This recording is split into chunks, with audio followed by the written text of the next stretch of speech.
Bom, agora vamos lá, né? Vamos falar de Grupo Ozon, Ozon. que é o detentor da marca Neta. Na verdade, o Grupo Ozon faz várias coisas, né? Conta um pouquinho do que você pode falar sobre o grupo e como é que a Neta se encaixa dentro dessa... Legal. Como é que a gente vai falar?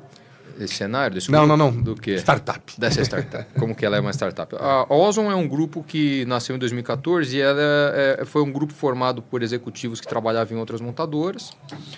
E era uma empresa que surgiu para trabalhar em desenvolvimento de tecnologia para o setor automotivo. Para outras marcas. Desenvolviam itens, peças para o setor automotivo. Principalmente baseado em tecnologia, itens de tecnologia. Né? Já nessa época já estava aí a parte da eletrônica dominando já o setor automotivo. Então a Ozon nasceu para isso. Só que depois que eles começaram a produzir e desenvolver tecnologia para outras marcas, acho que deve ter dado um estalo na cabeça de alguém. Ela falou, pô, vamos produzir um carro nosso, né? Então, em 2014 lançou a Ozon, em 2018 nasceu o primeiro carro produzido pela Ozon. Esse carro trouxe a marca Neta, nasceu a Neta. Que é o Aya. Né?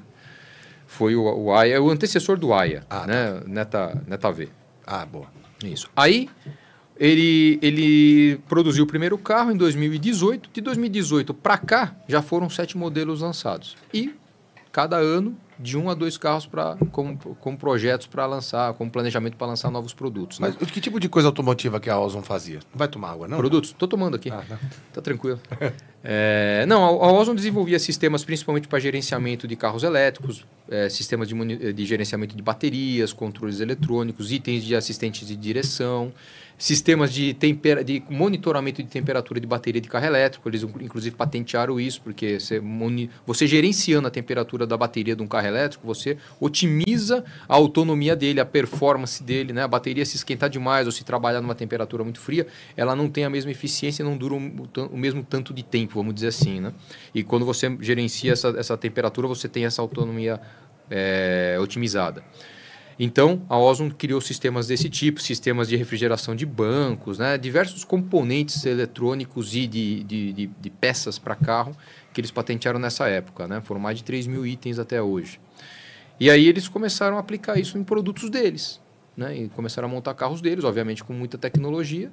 Né? Eles criaram inclusive um sistema da Ozon, que é o Extended Range, né? Que é o motor a combustão que carrega a bateria do carro. Então, é um híbrido, entre aspas, mas que não é o motor a combustão que traciona a roda.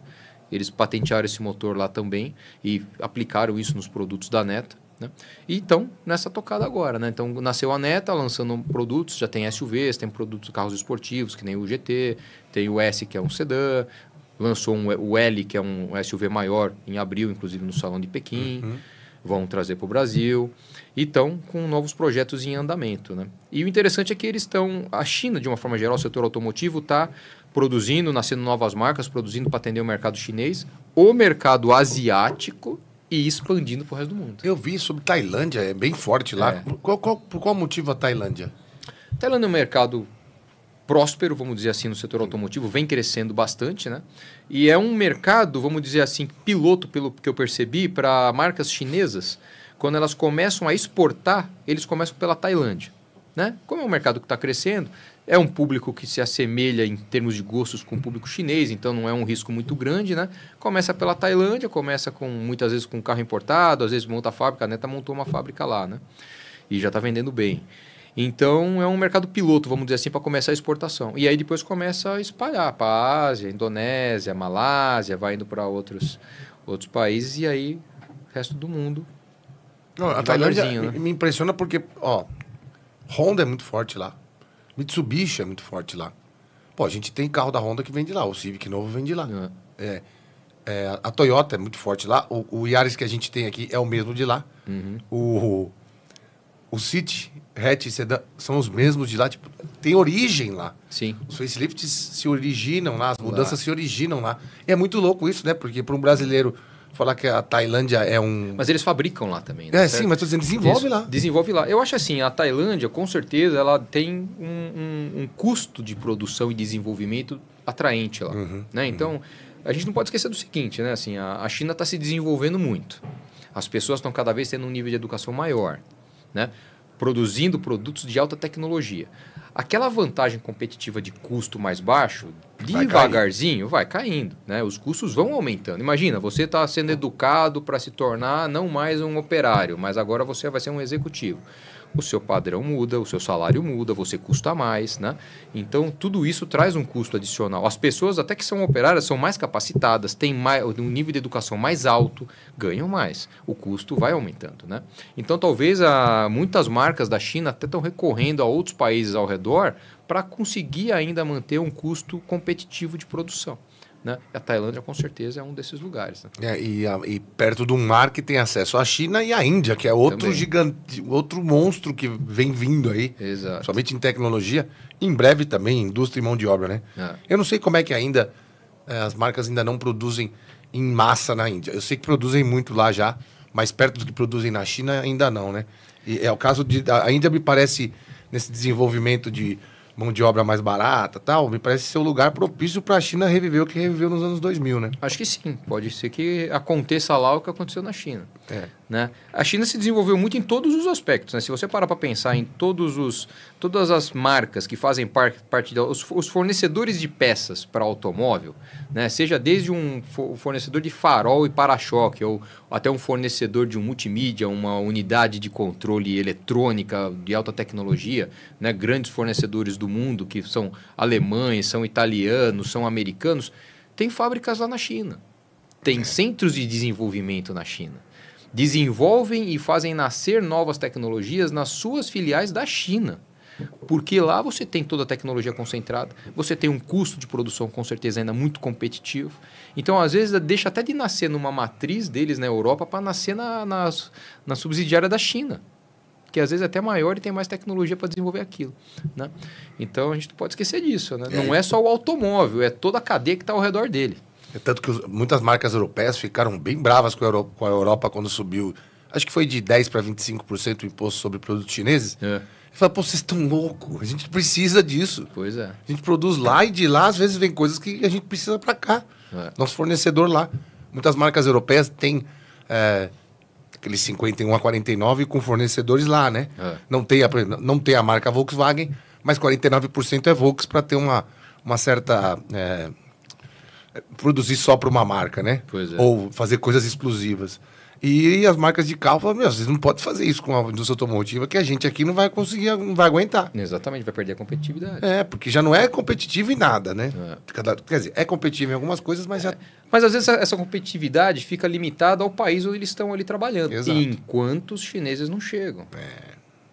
Porque quando chegar, você cria um fator comparação. E aí o cara está trazendo aqui algo igual ou até melhor e mais barato. De onde vem essa grande mudança? Porque lá no país deles eles conseguem fazer. A gente não pode esquecer que assim, ao longo das últimas décadas a gente sofreu um negócio chamado globalização. É muito legal a globalização. A internet, a informação que circula pelo mundo inteiro, rápida, né? Mas isso faz com que o consumidor de um canto do planeta consiga ter acesso a um nível de informação sobre algo que ele não tinha antes. E ele passa a desejar algo, às vezes, por conta dessa informação que chegou lá.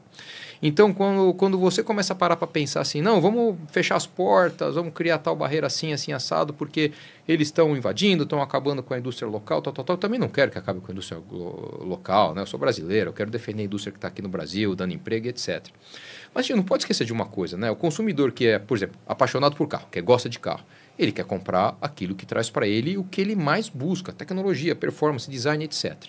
A partir do momento que ele consegue enxergar que tem algo do outro lado do mundo que é muito melhor do que aquilo que ele pode comprar aqui com o máximo de dinheiro que ele tem no bolso, né? E que o cara lá está fazendo algo muito melhor e mais barato, ele vai desejar aquilo. Se aquele cara lá um dia parar um navio aqui, trazer o produto e tentar vender, esse cara vai comprar. Então, assim, no fundo, é uma competitividade que pode ser, num primeiro momento, assustadora, mas num segundo momento, faz as pessoas se mexerem. Então, tá bom, eu não faço aqui hoje porque eu não tenho essa tecnologia, eu não tenho o custo, eu tenho essa dificuldade, essa outra dificuldade. Tá bom, vamos analisar como é que eu supero essa dificuldade? Como é que eu me torno competitivo? Porque a minha atitude aqui de bloquear hoje, fechar uma porta, eu não vou parar aquele cara do outro lado do mundo. Eu não vou fazer isso, ele está lá, ele está crescendo, ele está desenvolvendo. Daqui a pouco ele vai criar um carro que voa, e você acha que aqui não vai ter gente que vai querer comprar um carro que voa? Você vai ter que desenvolver um carro que voa aqui, então. Né? Então, essa competitividade global, ela, no meu ponto de vista, é saudável, porque faz todo mundo parar para pensar. Para onde que eu corro agora? O que eu faço? Como é que eu me torno mais eficiente? Né? E é um desafio para nós. Né? É um desafio. A gente tem muito que evoluir aqui no Brasil nesse sentido. E eu não digo só Brasil hoje não, hein? Eu vou para a Europa, eu vou para os Estados Unidos. Estados Unidos também criou uma barreira alfandegária de 100%. Isso. Mas assim, são países que, por tradição, têm o desenvolvimento de tecnologia no DNA. Aí, de repente, chega um asiático e fala... Ele não fala, né? Ele mostra. Chegou com a tecnologia dele. Né? Falou, pô, peraí, como é que ele fez isso aí? Em quanto tempo ele fez isso aí? Mas como é que ele consegue vender nesse preço? Né? Pô, tem algo de diferente lá. Como é que ele trabalha? Como é que ele estuda? Como é que é a vida dele? Como é que ele conseguiu? Né? E a gente vai ficar olhando? E agora? E nós europeus? E nós americanos? E nós japoneses? E nós brasileiros? E sei lá, quem mais, né? Essa competitividade tem que existir. E no final é para atender um mercado global. Né? Vai vir e vamos de novo expandir. Né? Vou sair da conversa do carro só. Não é só carro. Né? Hoje eu parei na Paulista, ali perto da Paulista, do lado do meu carro pararam 5 motos. Das 5 motos, 2 eram elétricas. Eu não estou falando de patinete nem aquelas motinhas pequenininhas que andam na calçada não. Tá? Moto, que anda no meio do trânsito. De 5, 2 elétricas. Já está acontecendo outra revolução lá. Será que a gente não consegue fazer uma moto elétrica no Brasil? Pô, deve ser. Será que o automóvel até posso entender? O nível de tecnologia que vem do chinês ainda está um pouquinho além. Agora, será que a motocicleta a gente não consegue parar para pensar nisso? Pô, mas Henrique, tem a questão da infraestrutura, tem a questão aí do custo da bateria, tem tudo isso. Mas se tudo isso fosse realmente muito complicado aos olhos do consumidor, não ia ter consumidor comprando. E já vou te dizer mais. Vai chegar uma marca em outubro de moto que vai vender, tipo, lembra daquela Twister, da Honda Twister? Naquele estilo, só que mais moderna, por R$25 mil com 120 km de autonomia. De onde que vem mesmo, João, essa marca? De lá, então, da China. Entendeu? E linda a moto. Eu vi a moto, não vou falar o nome da marca, mas vocês vão saber. Em outubro, R$25 mil. Os preços das motos hoje, eu acho que ela é mais barata do que uma 250 proporcional. Ou tá no preço. Elétrica, 120 km de bateria, carregamento em 3.3 e até 6 horas. Uhum. É o típico para quem vai fazer entrega, vai rodar ou vai se deslocar para o trabalho. Não precisa mais que isso. Exatamente. 120 km. É isso aí. Vai poder carregar todo dia. E agora já tem a segurança, porque as primeiras motinhas ou patinetes de bateria, aquelas baterias que rompiam, né? Teve casa que pegou fogo, enfim. Agora isso já foi, né? A tecnologia está evoluindo. Né? E chegou nas motos. Aconteceram problemas no passado? Aconteceram. Como aconteceram lá 20, 30 anos atrás com os nossos carros aqui, que também tinha carro que pegava fogo. Sim. As pessoas estão esquecendo que tinha marca que vendia carro que pegava fogo, ficou famosa por causa disso. Né? Mas eram problemas técnicos que eram sempre solucionados, né? Deu problema, solucionava, vendia de novo, explicava para o consumidor. O chinês está passando por essa fase, eu acho que já passou, inclusive, essa questão da bateria de pegar fogo. Já, né? Se a gente parar para ver estatística, a quantidade de veículo elétrico que pega fogo, percentualmente é muito menor que veículo a combustão. Eu não estou falando isso para defender veículo elétrico, não estou falando disso. Eu quero desmistificar os números e as notícias que vêm só para posicionar um público que acha que não tem que dar certo. Né? Eu acho que a gente não tem que querer que dê certo ou que não dê certo. A gente tem que querer ter o melhor para oferecer para o consumidor, para oferecer para a nossa vida. Né? Quem dirige um carro elétrico tem uma sensação totalmente distinta do que é dirigir um carro a combustão. Né? A experiência é muito agradável, o conforto é muito bom. O fato de você não ter vibração, você não ter barulho, você, principalmente quando dirige no trânsito, você passa por um nível de estresse extremamente menor. Né? Fora que todos os veículos elétricos hoje vêm com uma quantidade de itens tecnológicos que estão sendo desenvolvidos para eles. E não estão sendo desenvolvidos para os carros a combustão. Então essas marcas que o Boris me comentou lá no salão de Beijing, quando a gente vai no showroom dessas marcas, que tem carros elétricos também, entra na versão elétrica desses carros e veja todo o componente, todo o conteúdo de tecnologia que tem. E aí entra na versão mais top do carro deles a combustão e veja o nível de tecnologia que eles têm. Está para trás desse elétrico. Isso já traz para a gente uma mensagem. Esses caras lá fora já estão desenvolvendo os veículos elétricos para ter mais tecnologia e não estão aplicando isso no veículo a combustão.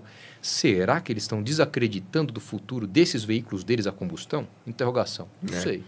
Mas por que não estão desenvolvendo para combustão? Talvez porque a arquitetura seja simplificada no elétrico, né? Tudo tem um custo por detrás. Para você desenvolver novas tecnologias, o investimento sempre é muito alto. Você tem que dividir isso no volume de vendas que acontece ao redor do mundo, né? Se você já não consegue ter aquele volume de vendas que vai pagar o desenvolvimento disso na plataforma de carro elétrico, na plataforma de carro a combustão, e você está tomando a decisão de fazer na plataforma do carro elétrico, é sinal de que talvez esse número aqui de vendas está aumentando. Né? E a gente não olha aqui no Brasil para o que acontece de volume de vendas fora do Brasil. Olha como está sendo o segmento de venda de veículo elétrico na Europa, nos Estados Unidos, na China nem se fala, né? No mercado asiático. Né? Vem crescendo, vem crescendo, vem crescendo, vem crescendo. Né? Então, se o consumidor ele olha para isso, ele dirige os carros que tem hoje elétricos e híbridos eletrificados aqui no Brasil, gosta e começa a aumentar o volume de vendas. O seu vizinho comprou um, aí um outro vizinho comprou um outro. Aí você questionou ele, pô, mas espera aí, você não tem onde carregar. Não, eu dei um jeito. Que jeito? Não, eu coloquei um carregador aqui na minha... Eu moro em casa, consegui colocar um carregador. Né? Ah, não, moro em prédio. Ah, não, mas eu carrego no meu escritório. Ah, mas a minha mãe tem lá na casa... Eu botei na casa da minha mãe, que ela mora em casa, eu coloquei um carregador. Ou eu vou uma vez por semana no shopping, paro lá, pago, porra, o que eu estou gastando de pagar energia elétrica para o meu carro é muito menos do que eu pagava de combustível líquido. Sempre o consumidor, ele ao invés de reclamar quando você faz essa pergunta, ele traz um argumento favorável para dizer, não, tomei a decisão correta, estou feliz com o que eu estou passando como experiência.